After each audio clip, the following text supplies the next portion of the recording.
अगर हमें समानता और एकता लानी है तो इस देश में हर नागरिक के लिए एक ही कानून होना चाहिए, चाहे किसी भी जाति या धर्म का हो। देश का कानून हर जाति और मजहब से ऊंचा होना चाहिए। छोटा छोटा हित चाहे कितना ही महत्वपूर्ण क्यों ना हो, बड़े हित को उसके लिए कुर्बान कभी नहीं किया जा सकता। अक्सर लोग कहते हैं कि ये सुझाव कागज पे बहुत अच्छे लगते हैं, लेकिन इनको लागू करने के लिए पैसा कहां से आएगा? मैं पूछता हूं, पिछले कई सालों में हिंदुस्तान ने अफगानिस्तान को 3000 करोड़ रुपए की सहायता दी है। सवाल यह है, ये पैसे की जरूरत किसको ज्यादा है, हिंदुस्तान के गरीबों को या अफगानिस्तान को? 40,000 करोड़ रुपया हर साल हिंदुस्तानी खर्चते हैं अपने बच्चों को विदेश भेज की शिक्षा हासिल करने के लिए। इस रकम से हर साल हिंदुस्तान में हम 40 IITs और IIMs खोल सकते हैं। हर ग्राम पंचायत में स्कूल बनाने के लिए जमीन छोड़ी गई है। 10 करोड़ बच्चों को शिक्षा देने के लिए हमें 50,000 स्कूलों की जरूरत है, जिसके लिए 25,000 करोड़ रुपया चाहिए। हिंदुस्तान में हर मेंबर ऑफ पार्लियामेंट को 2 करोड़ रुपया और MLA को 1 करोड़ रुपया मिलता है अपनी कॉन्स्टिट्यूएंसी की डेवलपमेंट के लिए।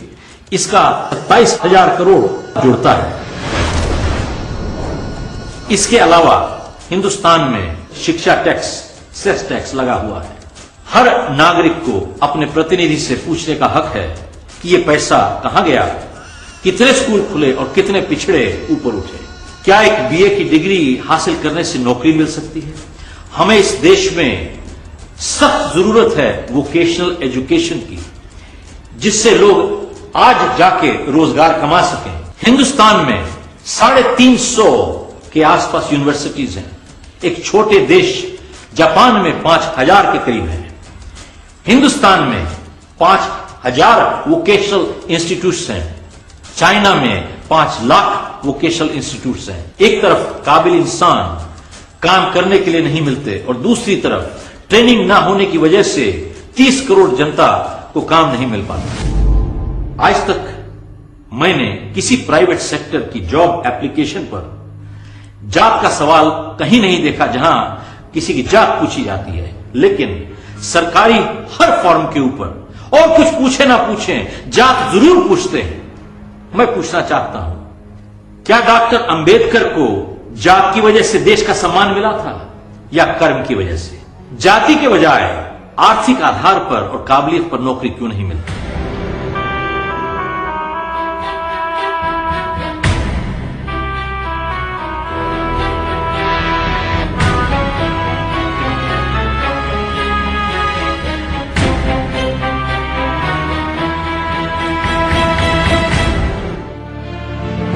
अगर भारत को आज हमें एक राष्ट्र के रूप में देखना है तो हमें एक शपथ लेनी होगी।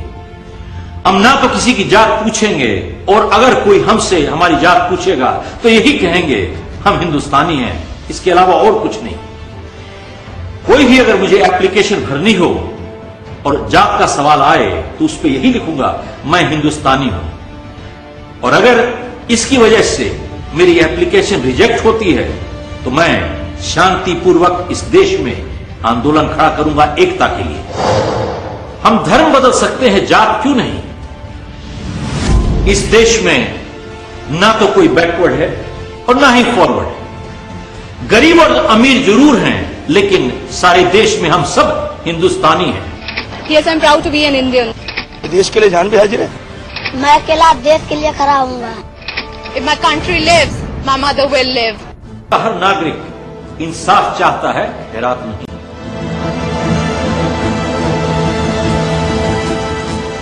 अगर हमें इज्जत और प्रतिष्ठा से जीना है तो हिंदुस्तान के हर नागरिक को सक्रिय रूप से राजनीति में आना ही पड़ेगा।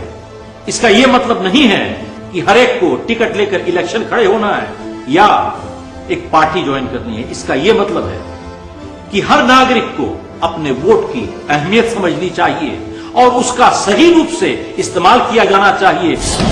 जो लोग वोट करने नहीं जाते और अपने वोट की अहमियत नहीं समझते, उन्हें निंदा करने का कोई हक नहीं। हमें देश का हित अपने हित से ऊपर रखना ही पड़ेगा।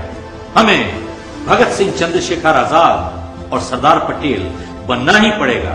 हमें नेताजी सुभाष का नारा, जय हिंद का नारा दोबारा से लाना पड़ेगा। हमें गुड मॉर्निंग, नमस्ते छोड़ के जय हिंद की भावना दोबारा से जगानी है।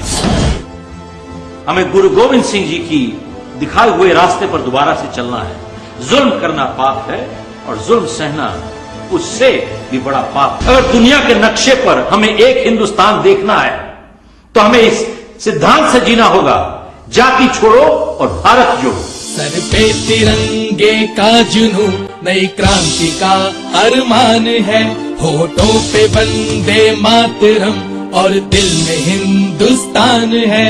ना जाति है ना धर्म है ना वर्ग की पहचान है, कुदरत की ही रचना है तू, कुछ है तो बस इंसान है।